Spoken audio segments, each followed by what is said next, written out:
시청자 여러분 안녕하세요. 적반하장의 유여혜입니다. 오늘은 종합상황실을 방문하려고 왔는데요. 지금 문은 잠겨 있습니다. 안에서 어떤 침대를 갖다 놓고 생활을 하고 있는지를 내일 찍어야 될 것 같은데요. 여기 오니까 벌써 벽보가 붙어 있습니다. 오늘 오프닝 멘트는요. 이 말로 시작하려고 합니다. 안철수 후보와 문재인 후보가 서로 적반하장이라고 지금 우기고 있는데요. 이름은 우리가 지었습니다. 적반하장, 우리 프로 이름이죠. 근데 왜 서로 그 단어를 못 써서 안달인지 모르겠습니다.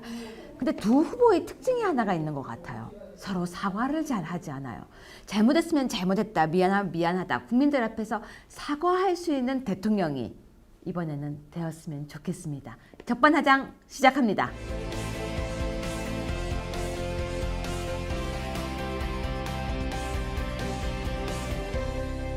네, 오늘부터 새로 시작하는 코너입니다. 여론조사의 두 얼굴.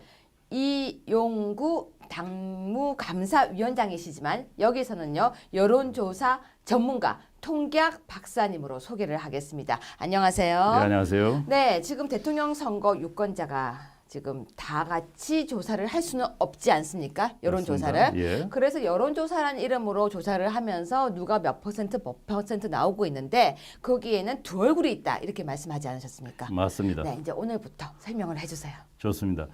자, 우리가 이제 그 선거 관련 여론조사를 네. 중히 생각해서 일부 종편에서는 뭐 여론조사에서 높은 후보들은 상당히 시간도 많이 할애하고 순서도 바꾸고 하는데 네. 사실 그건 적절치 않거든요. 네. 자, 그래서 제가 말씀드리고자 하는 거는 우선은 여론조사가 어떤 방법으로 수행되고 있고 거기에서 있을 수 있는 문제는 무엇인가 이거를 중점적으로 설명드리고 특히 네. 오늘은 그러한 어떤 기본적인 여론조사의 틀에 대해 설명드리겠습니다. 그러니까 그리고 오늘은 여론조사의 방법, 여론조사란 무엇인가네요. 맞습니다. 네.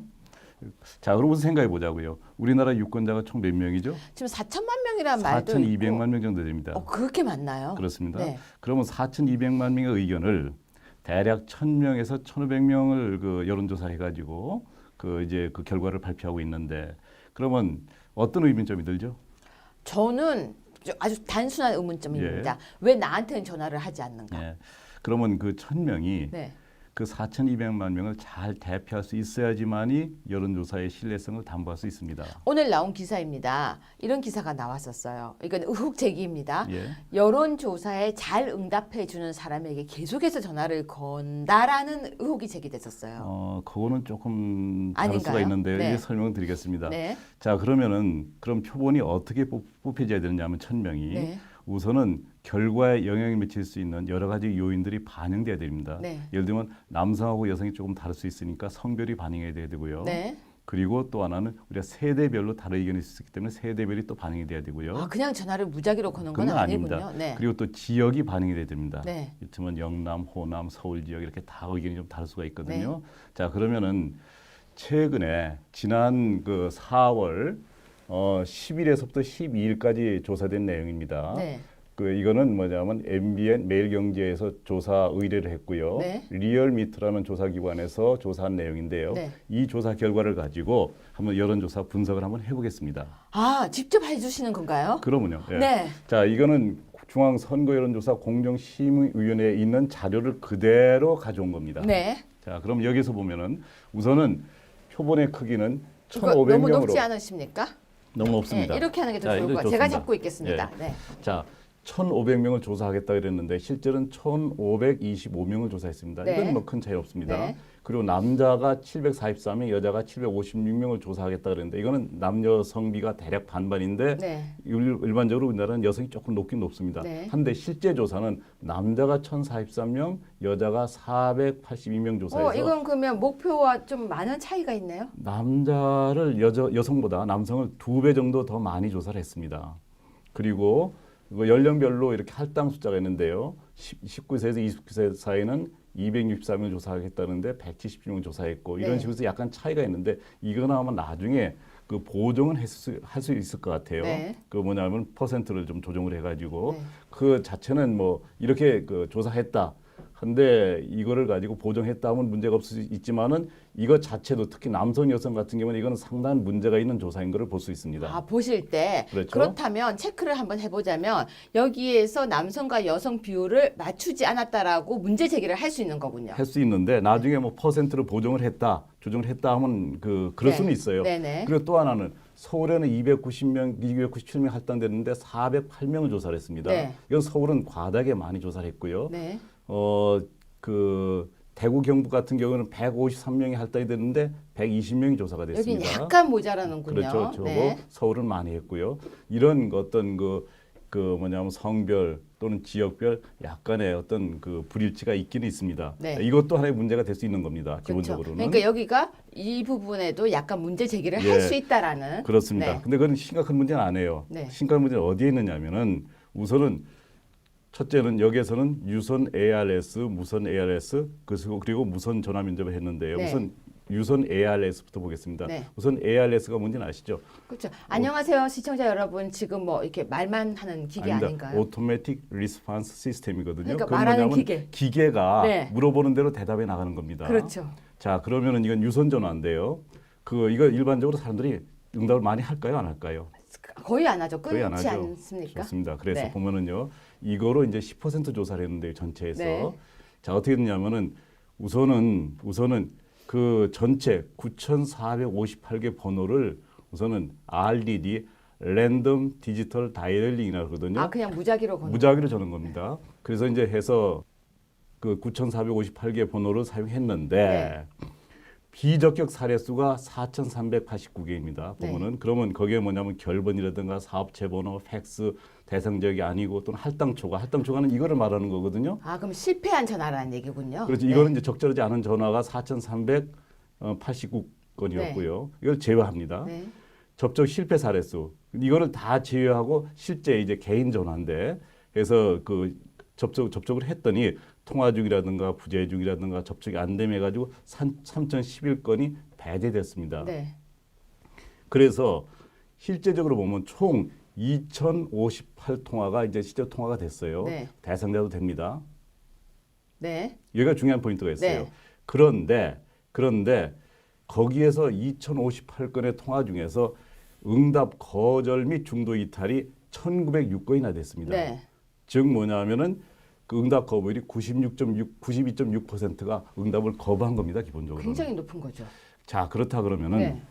그리고 이제 7.4%가 응답을 해서 150건의 통화 결과를 얻었는데요. 네. 여기서 우리가 한번 생각해 보죠.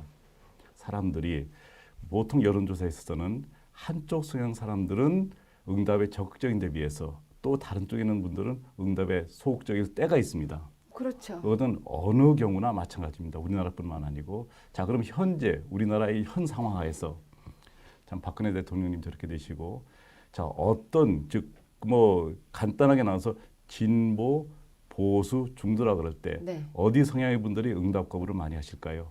지금 아무래도 보수들이 거부하지 않을까요? 보수 지지하는 이런 분들은 지금 응답할 기분이 안 납니다, 일반적으로. 그건 이해가 가요. 그렇죠. 네. 자, 그래서 여기서 중요한 거는 2.6%의 사람들이 여기서 뭐냐면 그러니까 이게 대상자 중에서입니다. 네. 그러니까 전체에서가 아니고 정말 전화 걸어서 다 대상자로 된 그러니까 아까 사람들 여기서 중에서 말하는 이제 무작위 랜덤으로 걸렸던 사람들 이야기하는 거 아닙니까? 그건 아닙니다. 그 중에서도 다 골라가지고 네. 뭐냐면 이분들한테는 의견을 들어야 되겠다. 아, 또 그렇게 거르는군요. 그렇죠. 네. 위에 다 걸렸지 않습니까? 네. 여기에서 그래서 2,058통화가 네. 정말로 이분들한테 의견을 들어야 되겠다 했는데 그분들 중에서 또 걸려서 그분 중에서 그 뭐냐면 92.6% 구체적으로 하면 152명만 1,906명이 거절을 했고 152명이 응답을 한 겁니다. 네. 자, 이게 얼마나 왜곡된 결과를 가져올 수 있을지 짐작은 하시죠. 약간 감은 옵니다. 설명을 계속 해주세요. 예. 그러고 이제 이거는 두 번째는 뭐냐면은 무선 ARS입니다. 무선 전화에 대해서 ARS 자동 네. 전화 응답 시스템으로 했는데 거기에서 뭐 똑같은 원리로 해서 총 13,210통화가 됐어요. 네. 여기서 이제 이 사람들을 상대로 해서 조사를 하려고 그랬는데 그 중에서 91.2% 사람들이 응답 거부를 했습니다. 네. 그 통화 중 물론 그냥 끊어진 경우도 포함해 가지고요. 네. 자, 그래서 응답률이 8.8%입니다. 이거를 볼 때, 즉 10%도 안 되는 응답률을 가지고, 즉 뭐냐면 90% 정도가 응답을 거부하거나 중도에 끊었는데, 이 결과를 가지고 우리가 어떻게 그 어떤 뭐냐면 결과의 신뢰성을 담보할 수가 있죠? 그러니까 제가 아까도 말씀하시는 걸 들으면서요. 그렇다면 내 본심과 상관없이 나를 끊은 사람, 그러니까 내가 생각하고 있는 것을 의사 표현을 안 한 사람들이 지금 굉장히 92.6%가 있는데, 그렇죠. 표현을 한 사람들만 지금 부각되어서 여론조사 결과로 나오고 있는 정확합니다. 네. 말씀하신 것이. 네. 그래서 사실은 여론조사를 정확하게 이 추세를 파악하려 그러면은 네. 응답 거부한 분들한테 다시 전화를 해가지고 네. 이제 정중하게 지난번 여론조사에 있었는데 응답 거부를 하셨네요. 응답 거부를 왜 하셨는지, 즉 나는 그 관심 없어서 했는지, 아니면 내가 지지하는 후보가 있는데 지금 사회적인 분위기상 이분을 드러내기가 싫어서 응답 거부를 했는지, 그거에 대해서 정확하게 파악이 돼야 됩니다. 그건 쉽지 않을 것 같은데요. 쉽지 않으니까 안 하죠. 네. 비용도 그렇고. 하지만은 이 결과가 분명히 왜곡될 수 있다는 것은 이 조사 내용에 들어가 있습니다. 물론 세 번째는 뭐냐면은 그 무선 전화 면접, 이거는 뭐냐면 실제로 무선 전화를 해가지고 네. 그 랜덤으로 돌려서 네. 한 뒤에 이제 그 면접원이 물어본 겁니다. 직접 차근차근하게. 예. 그러니까 네. 응답률이 18%로 높아졌습니다. 기계보다는 훨씬 좋군요. 그렇죠. 네. 그래도 80% 정도가 응답을 거부하고 있습니다. 그렇죠. 이거는 전화를 걸은 전체에서가 아니고 네. 전화 걸은 것 중에서 유효 표본으로 가치가 있는, 즉 조사를 실제로 해야 되는 사람들 중에서의 응답률이 18%라는 얘기거든요. 그런 느낌, 그런 의미입니까? 그럼요. 네.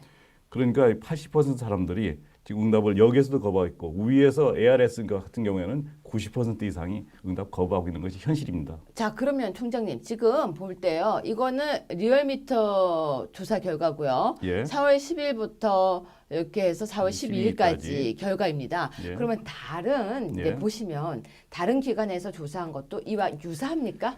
이와 거의 유사합니다. 그러니까 예를 들면 응답률이 뭐 30% 올라간다거나 그러지는 않습니까? 30% 이상으로 보도되는 걸 저는 본 적이 없습니다. 그래요? 예, 그 뭐냐면 면접 조사인 경우에도 20% 많으면 25% 정도까지는 본 것 같은데 네. 그 이상 넘는 것을 본 적이 없습니다. 그러면 우리는 지금 조사하는 게 전화를 걸어서 조사했던 응답률 한 7, 8%, 10% 정도의 의견이 반영되어서 여론조사의 결과로 우리는 보고 있습니까? 맞습니다. 그건 약간 오차 범위가 좀, 근데 우리가 보통 보면 오차 범위 플러스 마이너스 3.5 이렇게 나오니까. 그거는요. 네. 정말 1시간 동안 설명을 해야 이제 이해할 수가 있을 텐데 아무런 의미가 없는 겁니다. 정확하게 말하면은 네. 그거는 어떻게 구하냐면 그 표본의 수를 루트로 씌워서 루트 n분의 1이라 그러는데 네. 표본의 수분의 1에 그 루트 표본의 수분의 1이에요. 아니 근데 우리가 들을 때는요, 이 조사는 예를 들면 이 조사는 뭐 1,050명 성인 남녀를 대상으로 조사를 하였고 플러스 마이너스 3.5% 오차 범위가 있습니다. 이렇게 설명을 해줘요. 그거 아무 의미가 없는 거고요. 그거에 대해서 다음에 기회가 있으면 설명을 드리겠습니다만은 그거는 정확하게 말하면 1,000명 조사한 거 보세요. 네. 전부가 다 플러스 마이너스 3.1%입니다. 맞아요. 항상. 네. 왜 그러냐면 루트 1000분의 1 이꼴 3.1%입니다. 저는 정말 일반 국민으로서 플러스 마이너스 오차 범위 3.4 이러면은 오차 없다는 얘기로 느껴지거든요. 그거는 좀 그 이해하기가 쉽지는 않은데요. 네. 근데 별 아무 의미가 없다고 생각하시면 됩니다. 근데 그런 얘기를 해주질 않아요, 사람들이.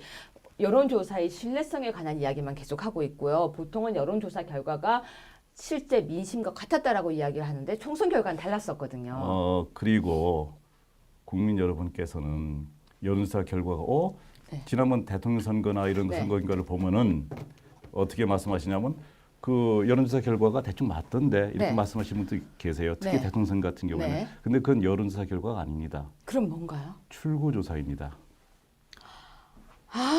출구조사는 여론조사하고 또 다른 거죠? 그러면요, 출구조사는 어떻게 하느냐면 투표 당일 아침서부터 오후 한 3시, 4시까지 투표장 입구에 조사원이 기다리고 있다가 투표하고 나오는 분들을 일정 간격을 두고 실제로 누구한테 투표했는지 조사해서 그 결과를 가지고 예측하는 거거든요. 그건 실제 조사 결과군요. 그러면요. 실제로 예를 투표한 들면 분들. 짜장면 시켰습니까? 짬뽕 시켰습니까? 묻는 것과 똑같은 거네요. 맞습니다.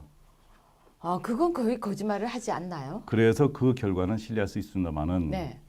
이런 통상의 여론조사 결과는 특히 이렇게 응답률이 낮고 이런 경우에는 그 표본의 대표성에 의문을 가질 수 있기 때문에 이 결과를 절대적으로 신뢰할 수는 없습니다. 특히 최근에 이제 영국의 블랙시트 여론조사 엉터리인 거 알고 계시죠? 저는 그 여론조사도 그랬지만요. 트럼프. 그렇죠. 도널드 트럼프 대통령이 된다고 아무도 얘기 안 했습니다. 하지만 그분이 대통령이 됐습니다. 미국에. 우리나라는 다 힐러리라고 하지 않았습니까? 그렇죠. 네. 그리고 우리가 작년에 총선이 있었는데 네. 총선 여론조사 결과 보셨잖아요. 엉망이었습니다. 예. 그래서 지금 이제 프랑스에서 대통령 선거가 진행되고 있는 걸 알고 있는데요. 네. 르 파리지앵이라는 프랑스의 대표적인 언론사가 네. 일간지가 선거 여론조사를 하지 않겠다고 선언을 했습니다. 아, 기사 봤습니다. 그 예. 내용은 근데 보면서도 별로 감이 안 왔는데 무슨 내용입니까? 이게 선거 여론조사를 하면은 여론을 반영하는 거냐 아니면 여론을 내 의무대로 이끌고 가는 거냐 이거에 대해서 이제 의문점이 있는 거죠. 그 말이 갑자기 확 공감이 가요. 예. 우리가 지금 여론조사한 결과를 보면서 내 표가 사표가 될지 모른다는 불안감이 오고 있거든요. 그렇죠. 그러네요. 그래서 이거는 언론사에서 요즘 보도되는 거 보면은 이러한 여론조사 결과를 가지고 뭐 두 후보는 시간도 많이 배정하고 순서도 앞에 배정하고 하는데 네. 그거는 적절치 않다고 생각합니다. 그러면요, 지금 이제 내일은 예. 오늘은 여론조사란 무엇인가를 설명해 주신 어떻게 보면 개론 수업이었고요. 맞습니다. 여론조사 개론 수업이었고요. 예, 예. 그럼 내일부터는 총론에 들어갑니까 이제? 내는 강론에 들어가죠. 아이, 구체적으로 총론도 아니고 강론으로 들어갑니까? 구체적으로 개론에서 여론조사- 바로 강론으로 뜁니까? 그러면요. 저는 개론, 총론, 강론인 줄. 진도 빨리 나가야 되니까. 지금 바쁘잖아요. 그러면 내일은 강론 중에서 어떤 파트입니까? 조선일보에서 네. 오늘 이제 여론조사 결과 오늘이 이제 대통령 선거 공식적으로 선거운동 시작하는 날 네. 아니에요. 여론조사 결과를 발표했습니다. 네. 오늘 아침 신문에 그 내용을 분석해 가면서 내일 이제 그거를 어떻게 볼 것인가 네. 그리고 여론 향후가 어떻게 갈 것인가 이걸 너무 한번 예측해 재밌을 보겠습니다. 것 같습니다. 그리고 이렇게 설명해 주시니까요. 저처럼 여론조사에 대해서 잘 모르고 있고 정말로 방송에서 나오고 있는 국민 여러분 1,030명의 성인 남녀 대상으로 하는 그 말에 혹 넘어갔는데요. 거의 그 느낌이 들어요. 그 왠지 홈쇼핑에 빠져 있었던 느낌 같은 느낌이에요. 잘 보셨습니다.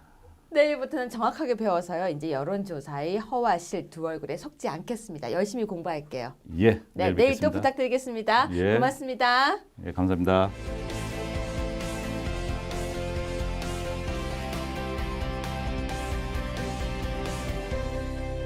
디스전 시작하겠습니다. 자, 안녕하세요. 어떠십니까? 선거전 들어가니까 피곤하시죠? 뭐 힘이 펄펄 납니다. 힘이 펄펄 난다고 하니까 방송 시작하겠습니다. 저는 힘이 덜 죽겠는데 본인은 힘이 나십니까? 뭐 우리가 지금 9회 말 투아웃 이후에 역전을 하겠다고 공공연히 얘기를 했는데 네. 뭐 확실하게 좀 투아웃 이후에 네. 대역전극을 펼칠 수 있는 분위기가 형성되는 것 같아서 네. 뭐 힘이 납니다. 꼭 마약 먹은 기분입니다. 네, 단장님. 네. 마약이라도 드셨죠? 저 배가 고픕니다, 진짜. 밥도 안 먹고 찍으니까 배가 고픕니다. 자, 예. 오늘 내용은요. 지금 남북 이산가족 상봉이라니 무슨 얘기입니까? 지금 남북 이산가족 상봉 이번에 뭐 2017년에 합니까? 그게 아니라 네. 이제 문재인 후보가 네. 그 청와대 시민사회 수석으로 있던 당시에 문재인 후보와 문재인 후보의 어머니께서 네. 그 북한 금강산에 가가지고 남북 이산가족 상봉을 한 적이 있어요. 그게 몇 예. 년도입니까? 그게 2004년도인가 그런 걸로 알고 있습니다. 그래요? 예, 예. 근데 그게 뭐가 문제입니까? 그냥 남북 이산가족 상봉 할 수 있는 자격이 되니까 했겠죠. 이제 그 어머니께서 네. 당시 나이가 77 정도 되셨다고 합니다. 그 당시에요? 물론 적지 네. 않으신 나이인데 네. 당시 대한민국에서 그 북한에 상봉 신청을 할 수 있는 분들은 나이 순서대로 했대요. 그것도 그렇게 예, 정해져 있군요. 워낙 많으시기 때문에 나이 순서가 제일 중요한데 네. 한 80 정도가 넘으셔야지 상봉 신청을 할 수 있는 사람이 된답니다. 그래요? 그러니까는 네. 여러 차례에 걸쳐서 상봉 신청을 했는데 그러니까 신청자가 못 된 거죠. 근데 이산가족 상봉을 했다면서요? 그런데 북한에서 네. 그러니까 문재인 후보와 문재인 후보 어머니의 친인척이라고 하는 분이 이모죠. 그러니까 문재인 후보의 이모라는 분이 상봉 신청자로 선정이 된 거예요. 그래서 그 대상자로 그 문재인 후보와 어머니를 선택을 한 거죠. 오. 그러니까 북한에서 신청을 해서 결국은 가게 된 거죠. 우리 쪽에서는 안 되는 상황이었는데 운이 아주 예. 좋았네요. 북한에서 그렇게 신청해서 그게 금방 되려면 당성이어야 되는데 어떻게 이렇게 강성 그러게요. 당원이었습니까? 그래서 뭐 운이 아주 좋네요. 가급적이면 그렇게 선회를 해주고 싶은데 네. 뭐 좀 의혹이 드는 게 왜 그러냐면 두 가지 문제인데 네. 하나는 그 북한도 남한보다는 우리 대한민국보다는 좀 덜하지만 한 70세 정도가 넘어야만 이 남북 이산 가족 신청을 했을 때 신청자가 될 수 있대요. 그래요. 근데 이모라는 분이 강모라는 분인데 그분이 당시 나이가 55세였거든요. 그럼 예. 일단 기준이 안 되네요. 그러니까 기준이 안 된다고 볼 여지가 있는 거죠. 그 당시에도 대부분은 다 70살이 넘으신 분들이 신청자, 북한의 신청자가 네. 돼서 우리 대한민국에 있는 그 대상자랑을 확인을 해가지고 네. 그래서 이제 만나게 된 건데 여기는 55세밖에 안 된 그 젊은 이모가 대상자로 됐으니까 이제 이상하다라는 이야기가 나올 수밖에 없는 거죠. 네. 아니 그게 제가 듣기는 별로 안 이상해요. 뭐 거기서 그 북한 안에서 이모가 굉장히 힘이 좀 있는 사람이었거나 그런 거 아닙니까? 글쎄요, 뭐 거기까지는 저희가 잘 모르겠는데 아무튼 뭐 대한민국이나 북한이나 이상 가족 상봉 신청을 하는 사람의 이름의 기준들이 있는데 네. 그 기준에 맞지 않는 파격적인 55세의 문재인 후보 그 이모께서 신청자가 됐다는 거고. 아니 저는 그것보다 더 궁금한 게 네.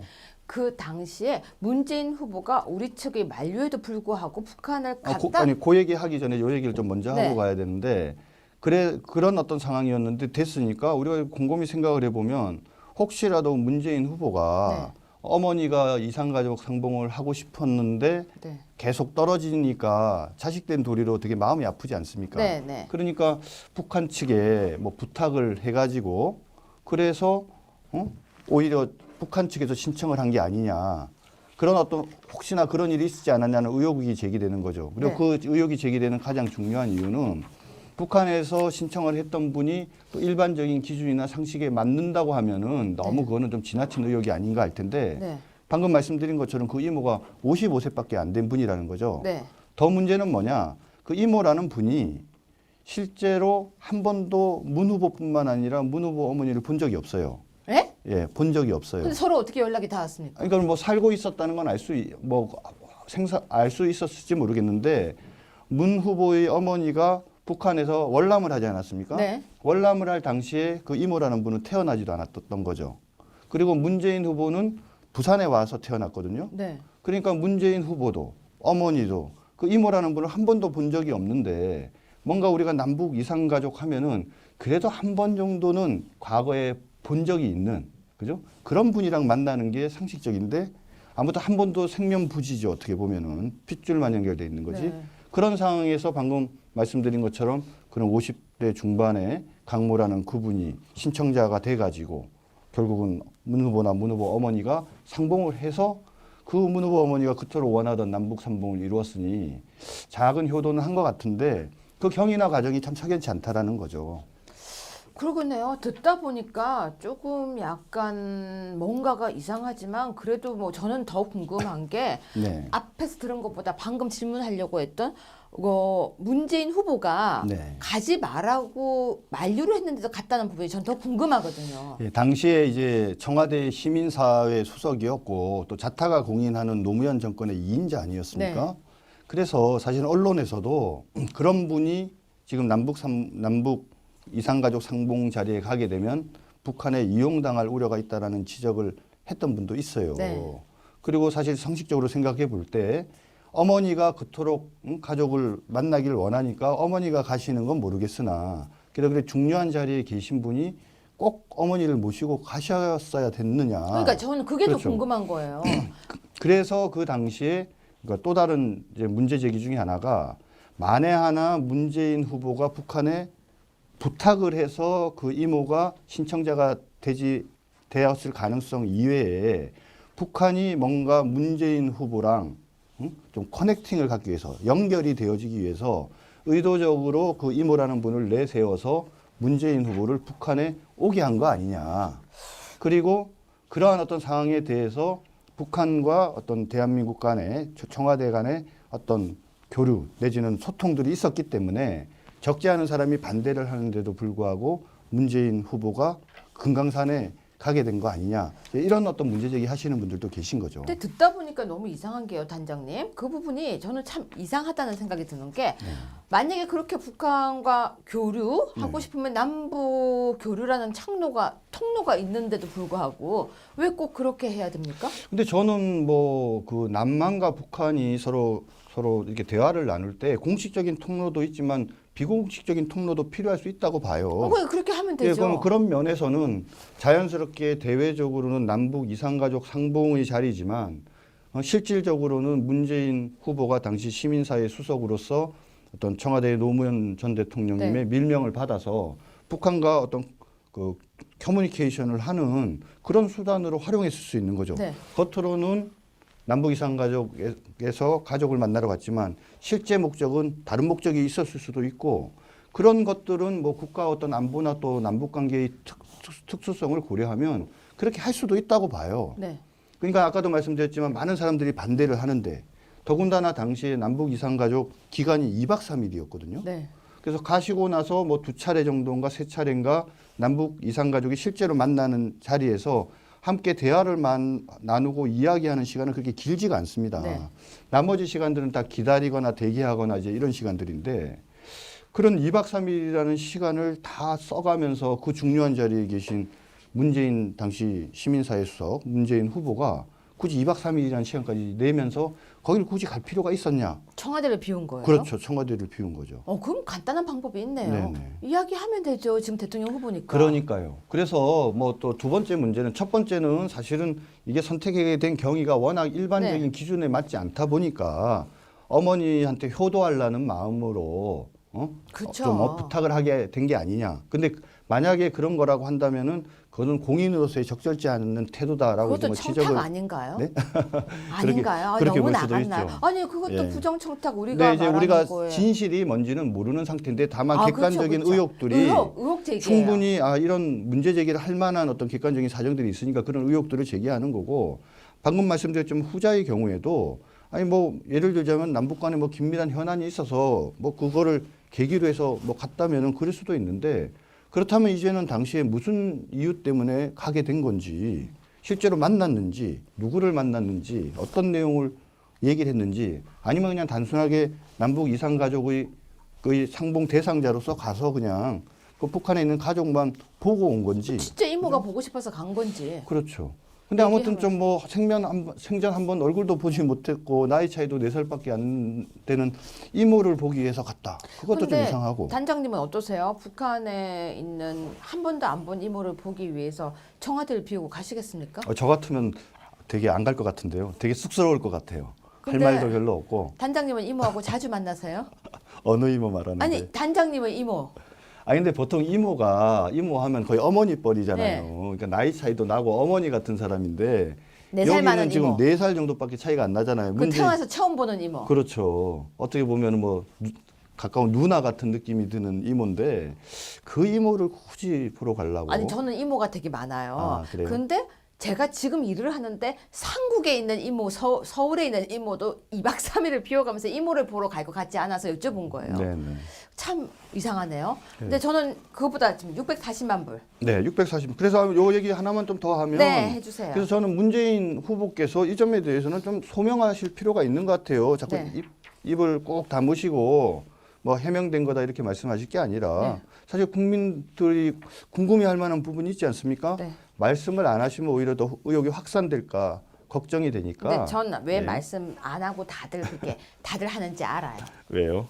입을 꾹 다물고 지나가면서 뚝 다물고 딴 이슈 때문에 그 이슈가 묻히니까. 그래서 그런가요? 예. 그게 뭐 제 생각인데요. 네, 네. 아닐까요? 예.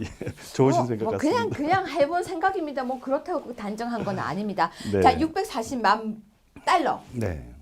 근데 왜 40만 달러 안 하고 640만 불이라고 하셨어요? 글쎄 뭐 불이라고도 하고 달러라고도 하니까 예. 왠지 640만 달러는 말이 길잖아요. 불 하면은 발음하기 좀더 쉬운데. 멋있어 보여. 640만 불. 예, 옛날에 600만 불의 사나이가 있지 않았습니까?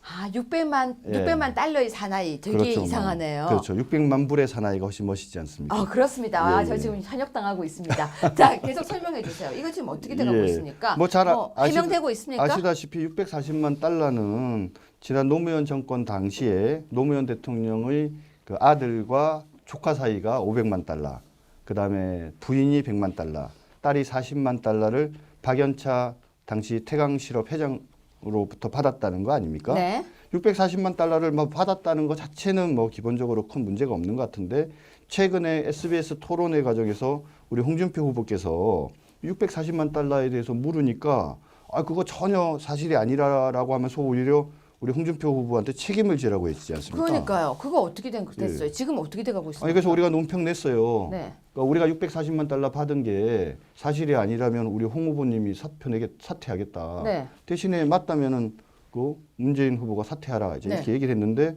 또 슬쩍 빠지는 게 뭐냐면 640만 달러 자체를 다투는 게 아니라 아 그건 뇌물 아니다 지금 이렇게 얘기하는 거죠. 네.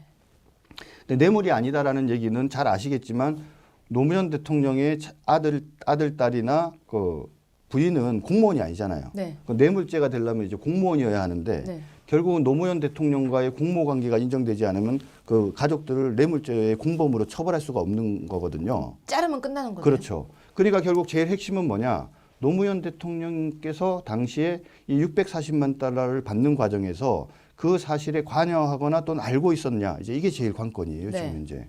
그런데 지금 그 문재인 후보의 말은 그거 전혀 몰랐다. 그게 전혀 몰랐는데 그게 뇌물죄가 되느냐? 좀 이렇게 주장을 하는 거거든요. 그 왜 듣다 보니까 뭐 지금 현재 2017년 대한민국 상황과도 비슷한 것 같아요. 뭐 거의 비슷하죠. 뭐 지금 그 우리가 입에 올리기도 네, 그냥 싫은 말하지 최모 씨에 예. 대해서 우리 전 대통령님께서 알았냐 몰랐냐라고 얘기를 하면 근데 여기선 계속 우기잖아요. 그렇죠. 알았다고 그거 답하라고. 몰랐다는 게 말이 되느냐? 비서실장이 몰랐다는 게 말이 되느냐? 아니, 민정수석이 몰랐다는 게 말이 되느냐?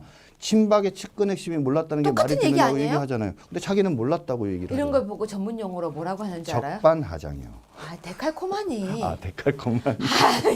아, 좀, 태도가 예. 태도가 적반하장. 태도는 적반하장. 이거 완전히 데칼코마니 아니에요? 그렇죠. 거의 똑같은 거죠. 그런데 이제 이중잣대를 가지고 지금 최근에 박 전 대통령님에 대해서는 그걸 몰랐다는 게 말이 안 된다고 그토록 외치던 사람들이 네.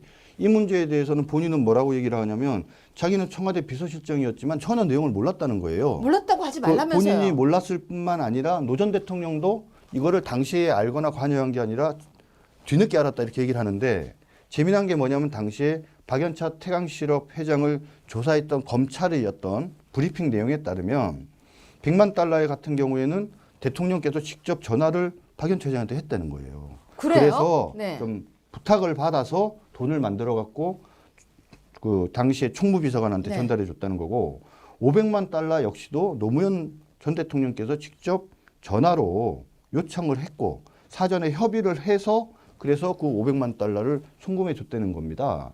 그 이러한 박연차 태강실업 회장의 진술을 보면은 노 전 대통령님께서 그거를 몰랐다라는 것도 전혀 사실이 아닐 뿐만 아니라 관여하지 않았다라는 것도 사실과 다른 거죠.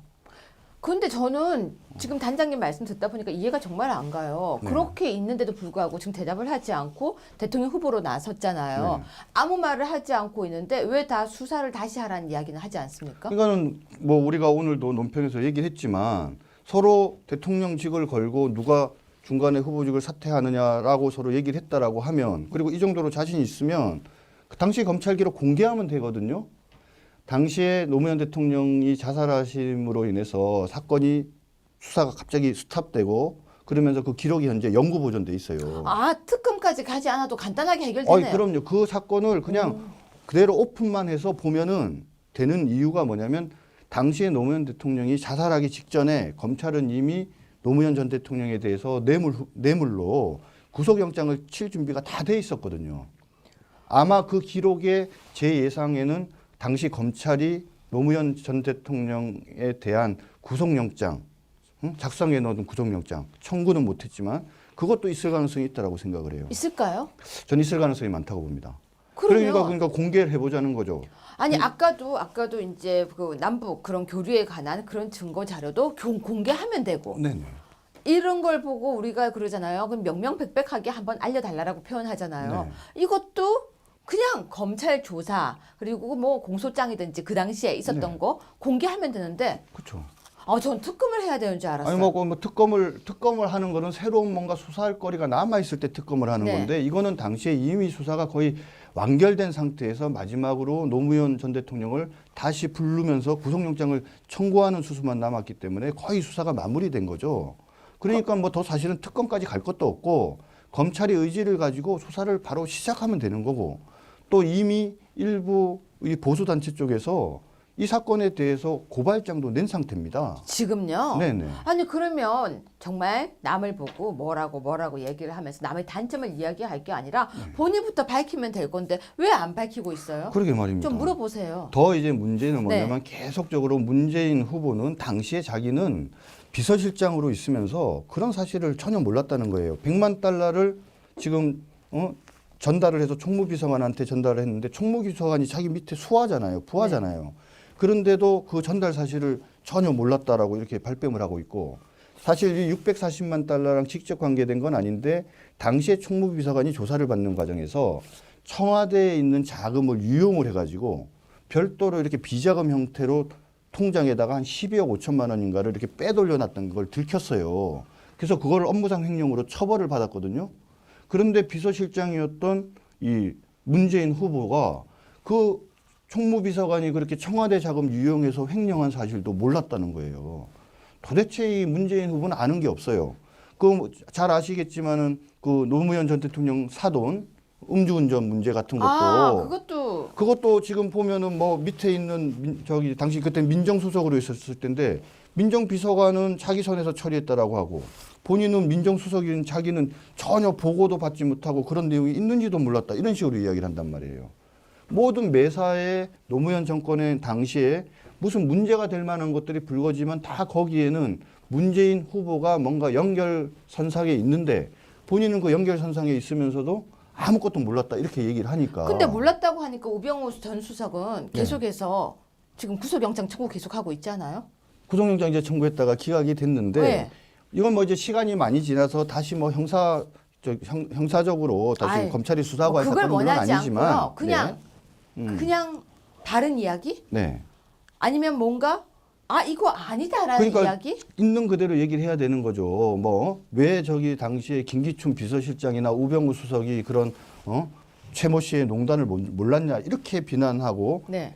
몰랐을 리가 없다라고 얘기하는 거와 마찬가지로 그 잣대는 본인한테도 동일한 거잖아요. 근데 왜 자기와 관계된 거는 전부 다 몰랐고 자기는 관여하지 않았다라고 발뺌만 하는지. 그래서 뭐가 걱정되느냐.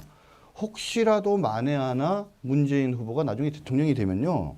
대통령이 돼서도 밑에서 무슨 일을 벌이면 내가 대통령이지만 나는 그 사실에 관여하지 않아서 난 몰랐다 그렇게 얘기하실 것 같아요. 근데요, 갑자기 또 문득 이런 질문이 생겼습니다. 네. 우리 단장님은요, 네. 대통령이 되어서 무슨 문제가 있을 때마다 몰랐다는 사람이 더 좋으세요? 아니면 국민들에게 물어보겠습니다 하는 사람이 더 좋아요? 둘 다 문제가 있죠. 진상을 규명을 해서 네. 진실을 국민들한테 이야기를 해야지 왜 국민들한테 물어보고 몰랐다라고 얘기를 국민들에게 합니까? 물어보겠습니다. 그거 어떠세요? 아이고 뭘 자꾸 물어봐요. 좀 더 공부하셔야죠. 아니 그래도 물어본다는 거 좋은 거 초등학교 아니에요? 이제 졸업하면 중학교 가야 되는데 갑자기 대학 가려고 그러면 되겠습니까? 대학 가려고 하는 게 아니에요. 물어보겠다고 하네. 국민들에게 물어보겠습니다 한다니까요. 대통령이 되면 자기가 대답을 하거나 네. 답변을 해야지 왜 물어봐요. 그러면 안 되죠. 그게 나쁜 거구나. 그럼요. 단장님 시장하시죠. 네네. 그만하고 밥 먹으러 갑시다. 감사합니다. 고맙습니다.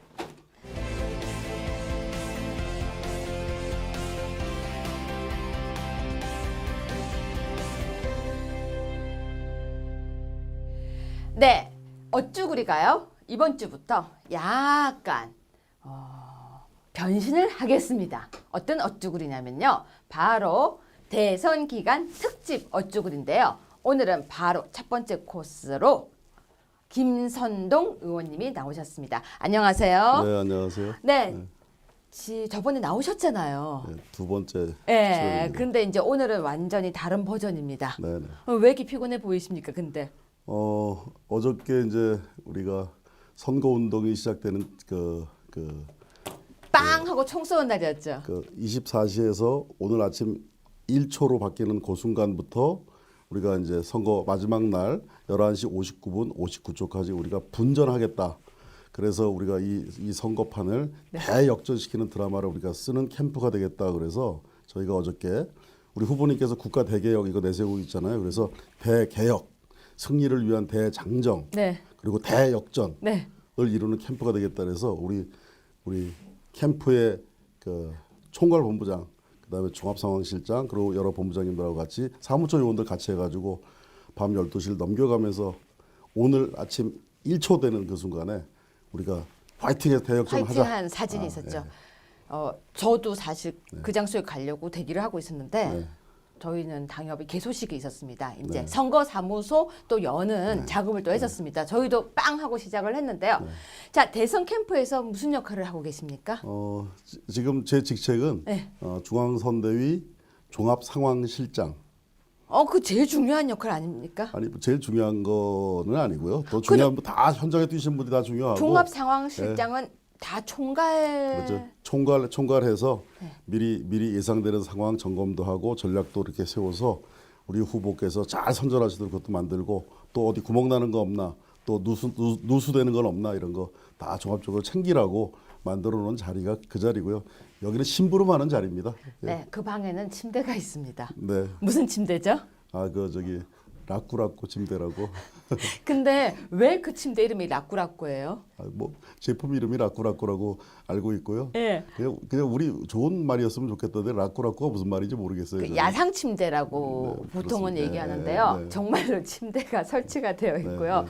그리고 이불이 이렇게 정말 그냥 쌓여 있습니다. 주무셨는지 안 주무셨는지도 알 수 없고요. 그리고 이제 시작을 하고 있는데 그 방은 계속 회의 체제로 돌아가고 있습니다. 오늘 새벽 6시 20분에 제가 그 방을 들어갔었는데요. 사람들이 움직이고 있더라고요. 그러면. 무슨 24시간 체제 대기입니까? 그러면 제가 집에 안 들어가기 시작한 지가 이미 7일이 됐고. 괜찮으세요? 지금 약간 그 비몽사몽하기도 하지만 아니 그래도 사모님한테 괜찮으세요? 뭐 집사람도 이제 제가 잘 되는 것 그리고 또 우리 대한민국이 잘 되는 네. 그것을 바라고 있는 사람이기 때문에 같은 마음이라고 생각하고 있습니다. 자, 그러면 우리 국민들은 지금 홍준표 후보가 어떻게 무엇을 시작할 건지 잘 모르고 있습니다. 종합상황실장님이시니까 우리 어떻게 할 것이다부터 시작해서 그냥 뭐 우선은 어떻게 할 것이고 총괄적인 이제 시작 그 설명을 좀 해주세요. 네, 어저께 우리 후보께서 국가 대개혁 비전 선포식을 하셨어요. 네. 그래서 우리나라가 세탁기 선포식. 이대로 가면 안 된다. 그래 토론하실 때 세탁기 말씀도 하셨는데 네. 우리나라가 이렇게 좌파식의 정책, 좌파식의 복지 이렇게 가서는 우리 대한민국이 안 된다. 네. 그래서 우파 개혁만이 살 길이다. 그래서 낡은 것을 이번에 청산을 해야 대한민국이 앞으로 창창한 대한민국, 청년들에게 일자리를 주는 대한민국, 기회의 나라가 된다. 그런 것을 모토로 해서 잘못된 것을 세탁기 확 돌려버리고 그 세탁기 조금 설치한다더니 있으면, 진짜 네. 합니까? 세탁기 하나 설치해 볼까요, 진짜로요? 아니 정말로요. 네, 저는 그때 말씀하셨잖아요. 세탁기를 설치하고 그 안에 국민들 생각을 담자고. 네. 전 좋을 것 같은데요. 네. 그러지 않아도 네. 그런 좋은 아이디어가 있어서 네. 우리 국민들의 민원을 거기다 딱 이렇게 세탁기에다 담아주시면 네. 그 대통령 되시는 날 청와대 가가지고 그 확 돌려서 일거에 딱 그 시원하게 서민들 청년들의 애환을 다 정리해주는 그런 대통령 되시도록 우리가 도와야죠. 그 세탁기라는 거는 후보자 본인께서 그냥 즉흥적으로 하신 겁니까? 아니면 옆에서 상황실에서 이렇게 저도 먼저 TV 토론하실 때 네. PPT 자료에 그게 딱 있는데 저도 처음 봤어요. 그거를요. 세탁기 확 놓고 돌리겠다고 네. 해서 아마 후보의 아이디어였을 거예요. 본인께서 직접 네, 내신 네, 네, 아이디어입니까? 네, 네. 야, 근데 저는 그 슬로건 좋다고 생각하거든요. 그런 거 광고 카피라이터가 할 수 있는 그런 카피가 아니라고 생각합니다. 후보의 그런 결단력, 결기 이런 것 때문에 가능할 수 본인의 있는 개성이 굉장히 잘 드러난 문구였던 것 같아요. 네, 세탁기에 네. 넣어서 돌리겠다는 건요. 이제 앞으로 이제도 진공 청소기도 나올 겁니다. 잘못된 거 쫙 빨아들여서 패러디 하신 거죠? 근데 네. 진공청소기도 좋은 것 같은데요? 아니 잘못된 거 쫙 빨아들여 없애버려야죠. 그럼 네, 저는 네. 옆에서 그 먼지 털개를 들고 다니겠습니다. 네. 옆에서 다 치워도 옆에 살살하게 남은 것까지. 네, 네. 그러면 대한민국이 정말 대개혁이. 아, 그러면 근데 우리 후보자께서 또 그 얘기를 하지 않으셨습니까? 규정 노조, 네. 또 정교조 네. 모두 싹 청산하겠다고 하셨는데 네, 네. 가능합니까? 그건 뭐 다른 분들은 그 실제로 CEO로서 그걸 해본 적이 없는 분들이고 우리 네. 문재인 후보 참모하셨잖아요. 그리고 안철수 후보는 뭐 그도저도 안 해보신 분인데 우리 후보께서는 경남도지사 시절에 진주의료원이라는 것을 폐쇄를 시켰는데 그게 적자에 허덕이고 그런데 강성민주노총 그 노조가 네. 거기를 장악하고 있으면서 경영이 적자인데도 본인들의 가족들은 특혜 조건으로 해서 네. 입원을 시키고 그런 모럴 해저드가 있었습니다. 그 어려운 것을 중앙정부 눈치도 안 보고 그것을 경영 정상화한다는 차원에서 경영 진단을 하고 도저히 안 되겠다 그래서 민주노총과 싸워 가시면서 그것을 폐업을 시킨 그런 강단 있는 지도자고 그걸 폐업시켰다는 게 중요한 것이 아니고 폐업시킨 다음에 그것을 서민복지 그리고 도정을 풍부하게 하는데 일자리 창출을 이런 대로 해가지고 그것을 강화시킨 그런 성과를 그까지 거둔 그런 도지사이기 때문에 우리가 이제 지방 정부에서 성공한 경험이 있는 네. 그런 분이라면 당연히 중앙에 일을 맡기면 얼마나 잘하겠습니까? 더더군다나 믿고 맡겨도 되겠네요. 그럼요. 믿고 네. 맡길 검증된 일꾼, 검증된 지도자다 이렇게 생각을 하고 더군다나 우리 경남도에서 그런 일만 하신 게 아니라 그 와중에도 홍준표 후보 그러면 옛날에 젊었을 때 모래시계 검사 그랬잖아요. 네. 거기서 불의와 맞서 싸우고 깡패 조폭들이랑 맞서서 목숨 걸고서 목숨의 위험을 감수하면서도 했고 네. 상사도 잘못되면 상사도 구속하는 그런 결기를 보인 정의파 검사입니다. 정의파 검사가 거기에서 비롯해서 그랬는지 경남 도정의 청렴도 전국에서 1등으로 끌어올린 분이 홍준표입니다. 근데 왜 이게 홍보가 잘 안 돼 있죠? 이제 그동안에 우리 홍준표 후보께서 우리 중앙 정치 무대에서 떠나 있다 보니까 시도지사 하는 분들은 중앙 언론에 이렇게 잘 안 나옵니다. 그러니까 몇 년 동안 그런 괴리가 있어서 우리 국민들이 잘 모르시는 거예요. 그리고 네. 젊은 세대들이 우리 모래시계 검사 홍준표를 잘 모르잖아요. 근데 옛날에 우후후후 하던 그 모래시계 그 드라마의 박상원, 온 국민들이 고현정, 그럼요. 최민수 예, 이렇게 예. 탁 서 있던 그 예. 모습에 다 그 반해가지고 열광했고 그 중에서 누가 우리 홍 후보십니까? 최민수입니까? 박상원 탤런트가 최민수나 고현정이 아니군요. 예. 박상원 탤런트가 검사요. 같았습니다. 그 모든 카지노부터 싹 없애버리는. 네. 그 정의를 위해서 싸우던 그 결기 있는 그 홍준표를 많은 사람들이 우리 젊은 세대들이 아직 잘 몰라서 모르죠. 그래서 그런 겁니다. 그러니까 그 모래시계 검사로부터 하던 그 정의를 향한 도전 그것이 홍준표라는 것 그리고 잠깐 지방에 내려가 있어서 잘 몰랐던 홍준표라는 도지사의 경력 이런 것을 우리 국민들이 이제 제대로 알게 되시면 네. 홍준표 후보 이제 쫙 올라갈 거라고 지금 빅데이터에서는 쫙 올라가지 올라가고 않습니까? 있습니다. 예. 그런데요. 네. 홍콜라는 뭡니까? 저도 그걸 봤는데 네. 제가 생각하는 거고 어떻게 그렇게 정확히 우리 홍준표 후보를 파악을 했는지 모르겠는데 남들이 보면 우리 홍준표 후보 좀 약간 좀 배가 센 것 같잖아요. 네. 근데 그게 좋은 쪽으로 세면 이 나라 국정을 이끌어가는데 적폐를 청산하고 이러는데 굉장히 좋은 장점이 되는 거 아니겠습니까? 그 우리 홍 후보의 그런 강점이 잘 시원하게 콜라처럼 홍콜라니까 되게 좋았어요. 그러니까 굉장히 좋아서 저도 그거 제가 요새 바빠서 이제 다른 시간을 못 내는데 저를 좋아하는 모임이 하나 있습니다. 네. 거기에다가 제가 그 와중에 그 한번 보시라고 되게 재미있다고 네. 그래서 제가 직접 올리기도 했습니다. 저도 그게 재밌었는데. 많은 분들이 많이 보셨으면 좋겠어요. 좋아하고 지금 막 퍼나르고 있는데요. 네. 사람들이 홍준표 후보에 대해서 네. 많이 모르는 게 많아요. 정말 많고요. 제가 정말 아쉬운 건 뭐냐면 저는 그 홍카콜라 네. 같은 거를 패러디를 하나를 더 만들었으면 좋겠다 하는 게 청년을 대상으로 한 네. 그걸 만들었으면 좋겠다 싶은데 왜냐하면 우리 청년들 있잖아요. 예를 들어서 지금 그 좌파 진보 네. 계열의 그런 정책들은 네. 어떻게 보면 좀 자꾸 평균 내자 그리고 푼돈 줘서 이렇게 해가지고 좀 마약 처분으로 그게 소용이 전혀 없는 거죠. 그러는 겁니다. 근데 정말 이 나라를 기회의 땅 기회의 땅, 그다음에 우리가 신분 상승을 할 수 있는 그런 나라. 네. 그런 것이 보장된 나라로 만들려 그러면 청년들에게 제대로 된 기회를 줄 수 있는 나라라 해야 되거든요. 근데 그것은 미안하지만 좌파식으로 이렇게 조금씩 없는 것을 나눠서 더 이렇게 평균을 후퇴하는 게 아니라 그렇게 일할 수 있는 기회를 기업에게 기회를 주고 길을 불어넣어주고 그래서 기업들이 우리 청년들 많이 고용할 수 있게 만드는 쑥쑥 나라가 커가야 청년들의 기회가 쑥쑥쑥 늘어나는 겁니다. 그래서 그런 저희들 자라날 때 그랬거든요. 나라 경제가 마구 성장하다 보니까 학교 다니면 졸업할 때쯤 되면 어디에서 추천서가 막 쌓여서 내가 어디 갈까 골라갈 수 있어요. 골라서 갔었습니다. 아, 그 시대셨어요? 네, 그럼요. 저희 때부터는 네. 조금씩 약간 좀 힘들어지기 어려워지겠죠. 예, 조금씩. 근데 지금은 이제 졸업도 유예해 가면서 그것도 또 돈까지 내가면서 이렇게 하면서 저희 졸업 때 기다려야 되잖아요. IMF였잖아요. 네네네. 그래서 저희 졸업할 때 거의 IMF로 난리가 났던 시절이었어요. 그런데 지금 말씀 듣다 보니까 아까 홍콜라 한 번 더 찍자, 한 번 더 했으면 좋겠다고 하셨는데 사람들이요. 우리 후보님께서는 좀 먹방을 찍었으면 좋겠다는 얘기를 많이 하세요. 아 먹방에 좀 맛있다. 저도 찍었으면 좋겠어요. 저는 네. 우리 이렇게 좋은 같이 따라가서 네. 왜 그랬으면 좋겠냐면요. 왜 시장에서 네. 이렇게 뭐 이렇게 약간 들고 먹고 이렇게 입 닫고 이런 모습 말고요. 네, 네. 시원스럽게 먹어주는 거. 네, 네. 또 시원스럽게 앉아서 막 불닭도 이렇게 뜯고 그런 모습을 보여줘야 젊은 사람들이요. 네. 아 이분이 누구다를 알 수 있거든요. 정말 알 수 있는데 제가 안타까운 게 그거예요. 홍준표 후보가 누군지를 잘 모른다는 거. 네. 이분이 어떤 이미지인지를 모른다는 거. 네. 근데 곁에서 보시니까 어떠십니까? 진짜 세기만 하십니까? 아니에요. 굉장히 정이 깊으시고 그리고 저희 캠프하고 우리 후보님하고 그냥 편한 말로 하면 맞짱 한번 떴습니다.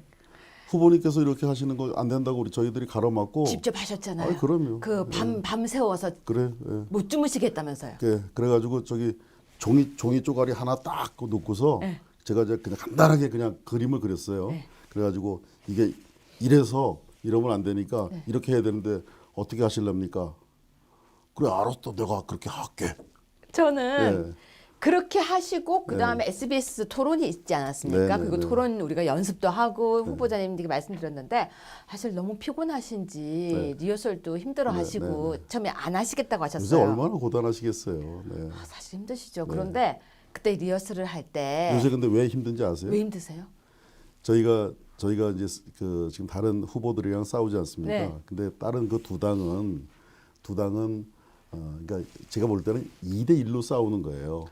그러니까 더불어민주당과 국민의당 그 두 당과 2대1로 싸우는 건데. 근데 그 두 당이 완전 다른 당이잖아요. 아니 두 당이 태생이 같죠. 아니죠. 이름이 다르잖아요. 하나는 민주당, 하나는 아니 국민의당. 어떤 분들은 더불어민주당 그리고 더불어국민의당이다라고 일부러 그렇게 부르시는 분들인데 왜 그게 같은 그러냐면 자꾸 쌍둥이설 하던데. 연고권을 가지고 있는 우선 지역이 같고 그래요? 네, 그다음에 예를 들어서 대북 정책이나 네. 이런 부분에 있어서 철학적 DNA가 이게 같은 정당입니다. 같으면 후보 합당하면 되지 왜 저렇게 따로 나와 아니, 있습니까? 그러니까 잠시 무슨 이유인지 모르겠는데 이게 떨어져 있는데 아마 저는 제가 볼 때는 대선이 끝나고 나면 그 당은 하나로 이긴 당을 중심으로 해서 하나로 합쳐질 그런 운명적 그런 공동체? 그런 공동체다 이렇게 생각이 되고요. 근데 아니 그래서 저희들이 이제 그런 두 당이랑 싸우는데 그것도 더더군다나 그 두 당이 지금 현재로서 1위와 2위를 하는 그 당 아닙니까? 저희들은 인정하지 맙시다. 예.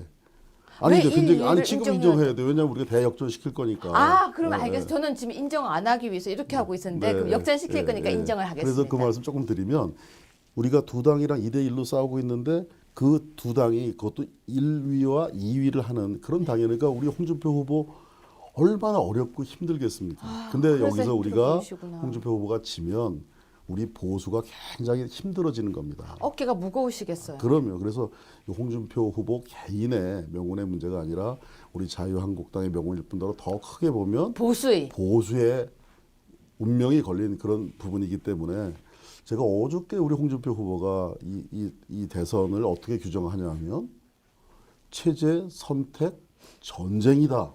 전쟁이요? 그렇게까지 표현하시더라고요. 그래서 저는 전쟁이다 그러면 사실 너무 과하긴 한데 과연 진보 좌파의 그런 정부를 이번에 탄생시키느냐 아니면 정말 나라를 제대로 살릴 우파 개혁 정권을 유지하느냐. 네. 이것이 굉장히 중요한 문제라고 생각합니다. 그래서 후보께서 이것은 체제 선택 전쟁이다까지 그렇게 하시길래 저희가 캠프에서 지금도 사실 그런 자세를 해왔지만 그러면 이런 게임에는 우리가 정말 요만큼도 우리가 정말 방심할 수 없고 소홀할 수 없다 그래서 어저께 선거운동 딱 돌입하는 그 순간 땡 하는 1초에 우리가 캠프가 다 모여서 그러면 우리가 분전하겠다라는 의지를 우리 국민들의 앞에 그리고 특히 애국시민 보수층에게 보여주자. 그래야 흩어졌던 보수가 하나로 결집해서 우리 외롭고 힘든 싸움을 하는 우리 홍준표 후보를 다시 믿고 지원할 거 아니냐. 우리가 그걸 만들어 보자. 그래서 지금 사실은 우리 캠프에서 총괄선대본부장 이철우 본부장부터 해가지고 벌써 7일 동안 집에도 안 가면서 분전하고 있는 겁니다. 그래서 우리 나이가 끝나는 그 순간까지 최선을 다해서 이 대역전 드라마를 대한민국의 현실로 만들어내고자 네. 그래, 끝까지 분전할 거라는. 네. 그리고 국민의당 뒤에는 고구마 줄기가 있다면서요. 네. 아마 그 얘기는 우리 박지원 대표님을 네. 겨냥해서 하시는 얘기인 것 같고 제가 볼 때 상당히 그 설득력 있는 현실적인 부분이다. 싶은 것이 지금 사드를 반대하는 네. 그 당론이 지금 민주당에 있지 않습니까? 안철수 후보 이제 그거 다시 바꿔내겠다 그러는데 아직 바꿨다는 얘기 당론에서 아직 못 네네, 들었어요. 맞습니다. 그게 왜 그러냐면 그 북한에 대북 퍼주기를 했던 햇볕 정책의 정책을 그대로 계승하고 계신 분이 박지원 대표시잖아요. 네. 그리고 또 그런 이념적인 스펙트럼을 공유하고 있는 분들이 다수 계시기 때문에 아무리 안철수 후보라도 그걸 못 꺾는 겁니다. 그러니까 이런 분이 대통령으로 당선됐을 때 그 구조가 그렇게 돼 있는데 그걸 넘어설 수 있겠느냐. 결국은 그래서 이제 누가 이제 수렴 첨정을 할 거다. 대원군이 따로 계시다. 이제 그런 말씀까지 그런 이야기군요. 궁금한 게 너무 많습니다. 세 번째 궁금한 거 마지막입니다. 네. 왜 2번입니까? 저희가 항상 1번이었잖아요. 네, 저희가 이제 저희 당을 벗어난 분들이 계셔서 네. 그것 때문에 저희들이 의석수가 이제 지금 줄어들어 가지고 92석이에요. 아니 저는 너무 네. 이해가 안 갔어요. 잠바를 딱 줬는데 이게 2에 있길래 제가 어머 잠바 잘못된 네. 거 아닌가요 했거든요. 2번이 맞습니까? 네, 이번이 맞고요. 그래서 우리 대한민국과 그다음에 대한민국의 보수를 사랑하시는 분, 또 우리 자유한국당 분들은 이번에는 2번을 꼭 기억하셔야 됩니다. 큰일 날 것 같아요. 습관적으로 1번 찍으면 어떡해요? 아직도 1번이라고 생각하시는 네. 분들이 많아서 저도 그랬습니다. 어떡합니까? 우리 특히 어르신들은 그냥 예전부터 1번 찍어 이게 익숙하셔서 항상 네. 이렇게 했대요. 네. 어떡합니까 이번에? 이번에서는 승리의 V 2번. 아 이번에는 승리의 V 2번입니다. 2번. 이번에는 이렇게 해야 되겠네요. 네. 아 갑자기 이렇게 쏘 입고 오셨는데 2로 돼 있어서 제가 지금 궁금해서 질문을 드렸습니다. 야 이거 정신 바짝 차려야 되겠습니다. 네, 그럼요. 네. 야 그러면 이번 선거는 기호 2번이라고 하는데요. 지금 정말 총괄 상황실장이시면서 어떻게 보면요. 이름이 필요가 없습니다. 그냥 거의 제가 좀 이상한 표현 하나 쓰겠습니다. 거의 지금 제가 볼 때 자유한국당의 머슴 같으세요. 모습입니다. 제가 왜 이런 표현 쓰냐면 서운해하지 마세요. 잠도 안 주무시고 네. 식사도 거의 못 하시고 네. 왔다 갔다 하시고 제일 일을 많이 하시는 것 같아요. 제가 지금 체중이 7일 동안 집에 못 가고 여기서 분투하면서 체중이 벌써 4kg 빠졌어요. 얼굴이 좀 저번에 갸름해졌어요. 뵀을 때하고 갑자기 확 달라졌어요. 저 사실은 다른 사람인 줄 알았어요. 저번에 뵀을 때하고 너무 이미지가 달라졌어요. 저도 2kg가 빠져버렸어요. 네. 이게 마음 고생이 좀 많은 것 같아요. 그렇죠? 이제 체중도 자연스럽게 빠지니까 인간 승리에 이어서 대선 승리까지 2개의 목표를 저는 아니죠. 가지고 대역전 캠프. 있습니다. 그럼 네, 우리 마지막으로 뭐라고 이야기하면서 시청자 여러분 그리고 당원 동지 여러분한테 뭐라고 이야기하면서 끝을 낼까요? 우리가 아침에 일어나서 내 이름을 저는 김선동입니다만 저도 내 이름이 홍준표다. 그리고 저녁에 집에 들어가기 전에도 한 사람이라도 더 잡고 나서 홍준표 얘기를 하고 잘 때도 우리가 홍준표 꿈을 꾸면 5월 9일 날 홍준표 후보가 대통령 되십니다. 우리 여러분께서 홍준표가 돼주시고 우리가 준 표가 대한민국을 살릴 거다. 우리가 준 표가 대한민국을 살립니다. 여러분 꼭 홍준표를 기억하시고 표 준다 선택하셔서 홍에게. 예. 표 준다 홍에게. 예, 예. 예. 아, 정말 곁에서 바라보면 마음이 굉장히 아픕니다. 지금 이제 시작 딱 했는데요. 벌써 그 전부터 전쟁 체제로 준비를 하고 계셨고요. 정말 제가 알던 그 모습이 아니에요. 여러분, 김선동 의원님이었습니다. 지금 현재 종합 상황 실장을 하고 계시고요. 이제 우리는 계속해서 매주 상황을 지금 월요일마다 들으려고 합니다. 매주 11시에는 나와서 일주일간 상황을. 아, 제가 이 자리에서. 예, 항상요. 왜냐하면 상황 실장이시기 때문에. 그러면 다음 그 일주일 뒤에는 제가 예. 분전을 해서 예.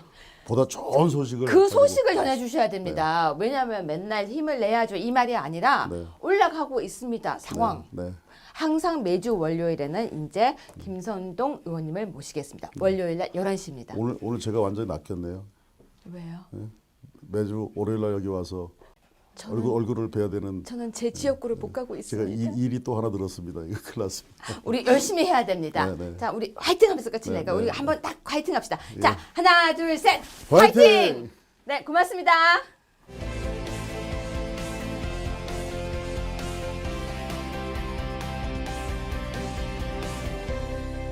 가짜 뉴스를 잡는 오리발 시작하겠습니다. 네, 오늘은요 아주 시원스럽게 이야기를 해주기 위해서요 특별한 분을 모셨습니다. 안녕하세요. 안녕하십니까. 네, 전에 국무총리 비서실장을 하셨죠. 네, 그렇습니다. 그리고 시청자 미디어 재단의 이사장님도 하셨고요. 예, 얼마 전까지 했습니다. 예. 지금은 누구십니까? 지금은 홍준표 네. 자유한국당 대선 후보님의 공보 특보로 일을 하고 있습니다. 그러면 오늘 여기 딱 나오시기 적격자시네요. 아, 왜 이렇게 늦게 불렀습니까? 제가 아껴뒀습니다. 아꼈습니까? 네, 아껴두고 이제 아이고, 저한테 오히려 부담을 줘버리시네. 이제는요 방송에 자주 나오셔가지고 이야기를 하셔야 됩니다. 예, 많이 불러주시고요. 예. 지금 나라의 운명을 좌우하는 우리 큰 일을 앞두고 있으니까 그럼요. 예, 저도 최선을 다하겠습니다. 네, 첫 번째 질문부터 들어가겠습니다. 네네. 지금요 우리나라 포털 사이트 검색 사이트 예. 뭐뭐 있는지 아십니까? 제일 큰 게 네이버, 또? 그다음에 다음, 네, 그다음 외국계로는 구글 그렇죠. 이렇게 근데 있죠. 보통 뭘 제일 많이 사용하십니까? 지금 우리나라 사람들은 거의 네이버로 거의 이제 집중되다시피 하고 있습니다. 근데 왜 그럴까요?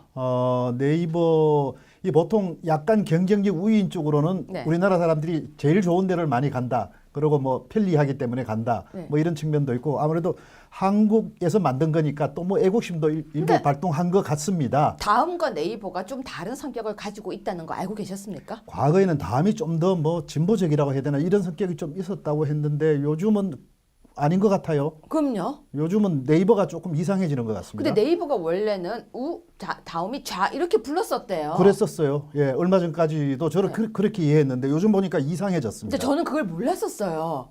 저도 모르고 있다가 아니 최근에 검색이 알았습니다. 다 똑같이 검색이지 무슨 좌우가 어디 있어요. 제가 생각할 땐 그랬거든요. 예, 예. 그런데 사람들이 제가 다음을 쓰고 있으니까 너 혹시 왼파야? 그러는 거예요. 예, 예. 그래서 제가 내가 왜 왼파야? 그렇게 얘기를 했더니 정말 저보고 다음을 쓰면 안 된다라고 하더라고요. 예, 예. 근데 저는 제 핸드폰에 검색창이 다음으로 깔려 있어요. 지금도 예, 예, 편하니까. 예, 예, 예. 근데 요즘 들어서 나오는 이야기가 네이버가 좀 변심했다. 예. 네이버에서 자유한국당이 재보선에 부활했다 이런 기사가 하나도 없다 이런 얘기가 나오고 있는데요. 왜 그렇습니까? 최근에 그 네이버의 그 윤모 부사장이 문재인 캠프로 갔죠. 그거 진짜예요? 갔죠. 그거는 근데 팩트니까 그게 사실이니까. 무슨 상관이에요? 그 사람이 갔다고 해서. 지금 한국에서 네. 네이버 포털이 뉴스 포털이 영향력 최고입니다. KBS, 조선일보를 다 누르고 있습니다. 그게 무슨 상관이에요? 그게 검색하는 것과 무슨 영향력이 있습니까? 그거는 특히 포털은 두 가지로 나눌 수 있습니다. 하나는 검색 기능, 하나는 뉴스 편집 기능이 있습니다. 아니 이거 무슨 편집을 해 올라온 뉴스를 보여주는 거 아닙니까? 그것도 배열을 어떻게 하느냐, 뭐를 제목으로 뽑느냐, 뭐를 편집 화면에서 뭘 빼느냐가 굉장히 중요한 언론 기능입니다. 그 말 책임지실 수 있어요? 진짜로. 그거는 학문적으로, 현실적으로 제가 기자를 40년 가까이 한 사람입니다. 그렇죠. 굉장히 중요한 언론 기능입니다. 앵커도 하셨잖아요. 앵커까지 했습니다. 예. 예, 시청자 여러분 앵커까지 하셨습니다. 지금 굉장히 젊으신 분이십니다. 그렇죠? 그렇게 봐주셔서 젊게 살고 있습니다. 네. 그런데요, 지금 문재인 아들에 대한 의혹 기사도 네이버에서 찾아보기 힘들다라는 이야기가 있는데, 그럼 말씀하셨던 것처럼 약간 의도성이 있다고 볼 수 있습니까? 지금 정황상으로 볼 때는 네. 의심을 충분히 가질 수가 있습니다. 문재인 네. 이렇게 네이버 검색창에 치면 자동 완성 기능 그래서 문재인 아들 특혜 뭐 쭉 이렇게 많이 찾은 부분들 많이 찾는 네. 그 부분들을 이렇게 쭉 띄우게 되어 있습니다. 근데 얼마 전에 그게 문재인 하면은 그게 없어져 버렸습니다. 왜 그래요? 그건 말도 안 되죠. 말도 안 되죠. 그래서 거기는 뭐라고 돼 있냐면 7월 30일까지인가 이 뭐 선거 기간 동안에는 뭐 이렇게 한다 이렇게 돼 있었던 걸로 제가 기억하는데요. 네. 그렇다면 홍준표 후보, 네. 안철수 후보도 그걸 쳤을 때 똑같이 나와야 되지 않습니까? 두 후보는 다 뜨거든요. 문재인 후보만 유독 없앴습니다. 아니 근데 보통 편집, 뉴스 편집, 신문 편집할 때는 편집을 누가 했는지 실명제 아닙니까? 그거는 언론의 가장 기본입니다. 아니 보통요 참외도 실명제고요, 쌀도 실명제고요. 예, 그거 예. 아시죠? 당연하죠. 보통 요즘 정책 실명제까지 정부의 정책 아니 뭐 실명제까지 나오고 정책까지는 저는 어렵고요. 고구마도 실명제거든요. 예, 그래서 예. 이렇게 아저씨 얼굴이 이렇게 웃으면서 제 고구마예요 이러는데 예. 아니 왜 이게 편집이 실명제가 네이버는 없습니까? 그러니까 그게 지금 언론 기능에 네. 지금 중대한 그 공정성을 위배하는 부분이라고 사실상 볼 수 있습니다. 언론인이 잠깐만 근데 언론인 40년요? 한 40년 가까이. 그럼 연세가 했습니다. 어떻게 되시는 거예요? 뭐 제가 일찍 시작했다고 좀 약간 얼버무리겠습니다. 갑자기 지금 땀이 나요. 아니 잠깐만 언론에 40년 이렇게 40년 이렇게 하셨는데 예. 이런 상황 보셨습니까? 그러니까 지금 네이버에서 보고 있는 것이죠. 예. 네이버에서 보고 있는데 이 언론이라는 거는 객관성과 공정성이 담보고 이 기사를 누가 썼느냐, 그 다음에 이 기사 편집을 누가 했느냐라는 게 공개가 돼야지 그게 공정성이 담보가 되고 하는 사람도 책임지고 하게 됩니다. 근데 네이버는 지금 그게 없습니다. 그렇다면 기술적인 또 이 편집 기능이 있을 수 있습니다. 그 기능을 그러면 어떤 기준으로 그 편집 배열을 하느냐라는 걸 공개를 해야 되는데 그것도 공개를 하지 않고 있습니다. 그렇게 하면 안 되거든요. 자 그렇지만 우리가 이렇게 이야기하면 사람들이 안 믿을 수 있습니다. 네. 방송 한번 보고 오죠. 네, 자 네. MBC 보도입니다. 보도록 하겠습니다. 포털 사이트 네이버에 검색어를 넣으면 관련된 내용이 검색창에 자동으로 옆에 뜨는데요. 이러한 연관 검색 기능이 작동하냐 안 하냐에 따라 특정 주제가 노출될 수도 있고 안 될 수도 있는데 그 기준이 모호하다 보니 논란이 끊이질 않습니다. 양유걸 기자의 보도입니다. 문재인, 안철수 두 후보 간 공방이 격화되던 지난 6일 오후 5시 반쯤 네이버에 문재인 후보를 검색할 때 함께 뜨던 부정적인 키워드들이 30분 가까이 사라졌습니다. 국민의당은 네이버가 고의로 문 후보의 아들 특혜 의혹을 노출시키지 않았다며 곧바로 항의했고 이에 대해 네이버는 서비스 테스트 중 발생한 오류라며 대표가 직접 사과했습니다. 서비스 오류고요. 그거에 이제 테스트 차원에서 해보다가 수정이 되는 바람에 검색어 문제는 이번뿐이 아닙니다. 2012년에는 안철수 룸사롱이라는 검색어가 논란이 됐습니다. 당시 룸살롱이라는 단어는 성인 인증을 받아야 검색이 가능했는데 안 후보의 경우는 검색량이 너무 많다는 이유로 네이버가 검색 금지를 풀어놨기 때문입니다. 또 비슷한 시기 새누리당의 한 의원도 성 관련 연관 검색어가 퍼지며 한 차례 홍역을 치렀습니다. 논란이 반복되는 건 검색어 관련 기준이 명확하지 않기 때문입니다. 인터넷 자율정책기구의 조사에 따르면 지난해 3월부터 석 달간 네이버가 자체 판단으로 제외한 검색어는 약 11만여 건, 하루 평균 1,200건씩 알아서 검색어를 차단하고 있는 겁니다. 네이버는 개인정보 노출, 명예훼손 등 문제의 소지가 있는 단어들을 지운다는 입장이지만 항목은 대여섯 개뿐이라 범위가 넓은 데다 세부적인 기준은 공개되지 않아 제대로 적용했는지를 알기 어렵습니다. 어떤 방식으로 이게 실시간 검색어가 되고 연관 검색어가 만들어지는지에 대한 구조를 설명해 줘야 되거든요. 그걸 아직도 밝히지 않고 있어요. 네이버는 제외된 검색어에 대해 외부 기구에 의한 사후 검증을 거친다고 설명했습니다. 야 정말 방금 보도 보시니까 어떠십니까? 네이버 진짜 수상하죠? 네, 많이 수상합니다. 문재인 후보만 유리하게 지금 흘러가고 있는데요. 아까 저한테 그러셨잖아요. 네이버 부사장이 캠프에 갔다. 네. 근데 그것 때문에 진짜 저렇게 될 수 있을까요? 가능성 글쎄요. 이건 뭐 그냥 의혹. 예. 의혹 내지는 의심으로 할 수가 있습니다. 뭐 그럴 수 있을까? 이렇게. 예. 네. 캠프 쪽에서 이 가장 영향력이 센 네이버의 유력자를 모시고 오면 캠프는 유리하고 또 이쪽 네이버 쪽은 뭐 현재로서는 뭐 유력한 주자라고 보니까 그러면 또 네이버 쪽에도 유리하고 아마 그런 이해관계 때문에이지 않을까라고 생각은 그럼 뭐 합니다만 하십니까? 사장 모셔오세요. 어디 사장을 말씀하세요? 네이버 사장이요. 네이버 사장이요. 부사장 모셔오시는데 이 정도면 그거는 이제 공공기관 특히 이 KBS 같은 경우는 그렇게 옮겨갈 수 없게 그거는 장치를 했거든요. 네이버는요. 네이버는 안 돼 있죠. 그러니까 사장 모셔오세요. 사장을 왜 갑자기 떨고 모셔오면 사장을 모셔오면 왜 땀을 흘리세요? 그거는 아마 그거는 현실성으로는 좀 부족한 것 같고요. 왜요? 하실 수 있잖아요, 뭐든지. 사장- 그냥 저 떼 쓸래요. 시청자 여러분, 제가 떼를 쓰겠습니다. 사장 모셔와 달라고. 그래, 제가 그러면 제가 빠른 시일 안에 네이버 사장이 되겠습니다. 그게 좀 빠른 길일 수도 있겠네요. 꼭 해주실 거죠? 노력하겠습니다. 그때 가서 저 잘 봐주실 거죠? 시청자들 앞에 왜 약속을 안 하십니까? 네이버에 아주 또 지금처럼 아주 유명하고 사랑받는 팟캐스트를 하나 만들어 주십시오. 뭐예요? 왜 갑자기 저한테 다 떠담밀죠? 자, TV 방송은 그래도 나름대로 중립을 지키기 위해서 굉장히 노력하고 있는데요. 네이버는 왜 이렇게 편향성을 가질까요? 대책이 필요한 거 아닙니까? 필요합니다. 적어도 이 지금 편집진이 누구인지를 밝혀야 됩니다. 네. 밝혀야 되고 그다음에 그걸 우리가 알고리즘이라고 하는 그 편집 그 기법이 있습니다. 네. 그 어떤 기계적인 뭐 여러 가지 뭐가 어떤 순서에 어떤 게 들어오면 어떤 게 먼저 올라가고 그다음에 그건 언제 빠지고 이런 기술적인 측면들이 있는데 그 기술적인 측면들은 언론의 공정성을 꼭 담보를 하는 체계여야 됩니다. 예를 들면 언론 매체 영향력이라든지 뭐 또 그다음에 그 언론사의 신뢰력이라든지 뭐 여러 가지 그 어떤 객관적인 기준을 넣어서 그걸로 해서 알고리즘을 만들어야 되는데 그걸 지금 공개를 하지 않고 있습니다.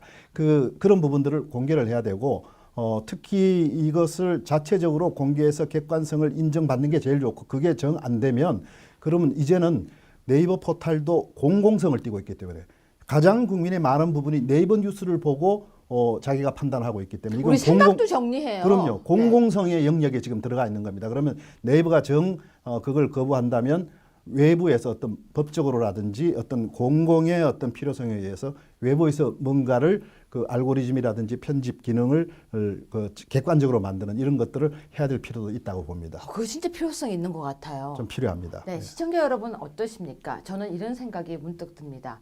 왠지 나도 모르는 사이에 내가 포털 시스템에 의해서 내 머릿속이 정리되어 가고 있고 내 머릿속이 입력되어 가고 있는 왠지 그 로봇 영화처럼 여기 주입시키고 있는 듯한 생각이 들고 있습니다. 그런데요, 딱 한마디 하겠습니다. 언론 가지고 장난치면 안 될 것 같습니다. 장난치지 마십시오. 그렇지 않습니까? 그렇습니다. 근데 지금 우리가 이렇게 심각한 부분을 앞으로 계속해서 좀 파서 우리 방송에서 보도를 좀 해주세요. 그렇게 하겠습니다. 공정하지 못한 예. 가짜 뉴스를 퍼뜨리는. 지금 대표적인 게 여론조사 보도가 나오고 한 번에 있지만 나오면 안 돼요. 예. 내일 부탁드릴게요. 예. 네. 내일 다시 하겠습니다. 고맙습니다. 고맙습니다.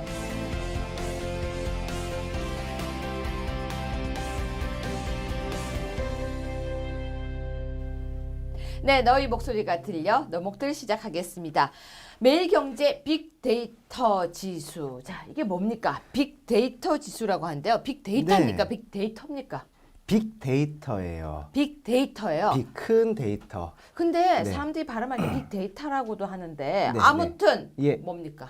예, 제가 한 2주 전에 한번 이게 교수님 방송과 함께 할 때 소개를 한번 해드린 적이 네, 있을 거예요. 그래서 제가 제대로 배워가지고요. 그렇죠. 설명을 SBS 빅지수라고 한번 설명을 드렸었죠. 그래서 제가 요즘 이 설명을 잘하고 다닙니다. 덕분입니다. 네, 고맙습니다. 네. 근데 왜 화제입니까? 매일경제 빅데이터 지수. 바로 지난 15일 날 이제 대선 주 후보들이 거의 이제 후보 등록을 한 상황에서 네. 가장 첫 번째 이제 빅데이터 지수가 발표가 됐어요. 네. 매일경제에서 자 보면 우리가 보통 여론조사랑은 굉장히 다른 이제 양상을 눈에 확인할 수가 있는데요. 같이 한번 그러니까요. 보시죠. 이만큼 예. 떨어졌다가 확 치고 올라가요.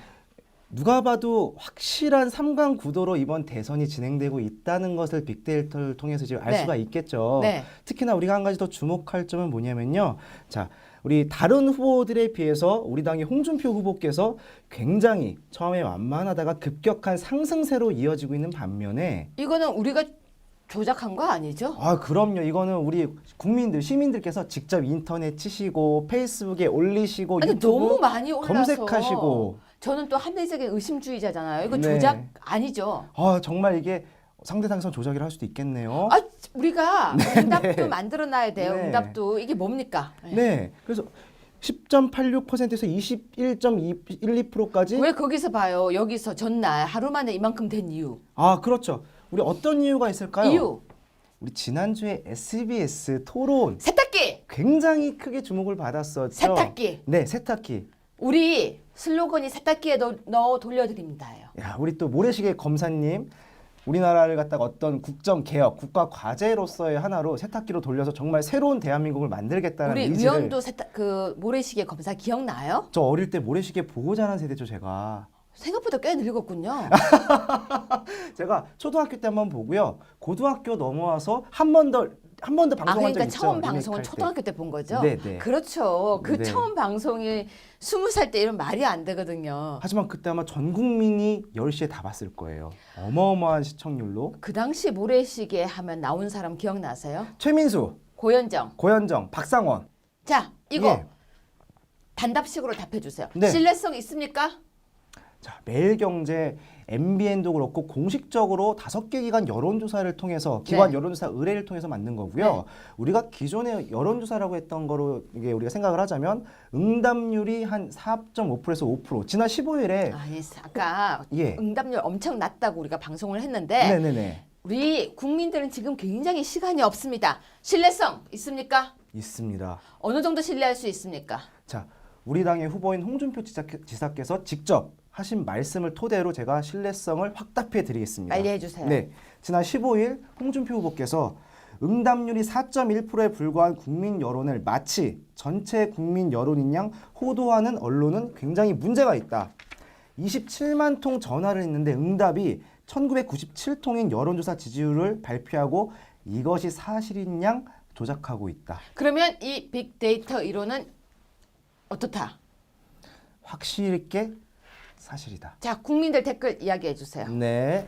요 이번에 매경 데이터, 빅데이터 네. 어떤 지수를 가지고 국민들의 반응을 조사하니까 우리 기존에 다음이나 네이버에서 제가 많이 알려드렸던 어떤 댓글에 조금 더 이제 확장적인 부분에서 드디어 여론이 뭉치고 보이고 국민들의 어떤 희망이 움직이기 시작했어요. 그렇게 얘기하지 말고 국민 목소리 정확하게 얘기해 달라고요. 네, 전 네, 요즘 네. 아주 검증 들어가고 있어요. 정확하게 읽어주세요. 네네, 이제 첨가물 좀 빼고 말씀드릴게요. 그런 거 빼요. 네, 자 에린 XX님께서 힘내서 잠시 안철수에게 가 있는 보수표를 다 가져가시기를. 아, 잠시 가 있는 표다. 그리고 두 잠시 번째. 가져 있는 표를. 두 번째, 그랭님께서 홍준표 화이팅. 좌파 정권을 막자. 보수 우파는 뭉치자. 고맙습니다. 그다음 네, 마지막 하나 더 말씀드릴게요. AVIR님께서 적극 지지합니다. 죽을 각오로 투표합니다. 열심히 홍보하고 응원합니다. 화이팅! 힘내세요. 자 하나 네. 더 읽어주세요. 아, 그럴까요? 홍준표, 이걸 홍보해라. 대대적으로 당선되라. 우리 집 오빠네다 홍이다. 아이 기분이 딱 하나 더 해주세요. 홍준표 대통령 화이팅입니다. 최고입니다. 좌파 척결에 앞장서 주세요. 네 이제 그만 인사하고 집에 가십시오. 네. 안녕히 가세요. 7월 뵐게요.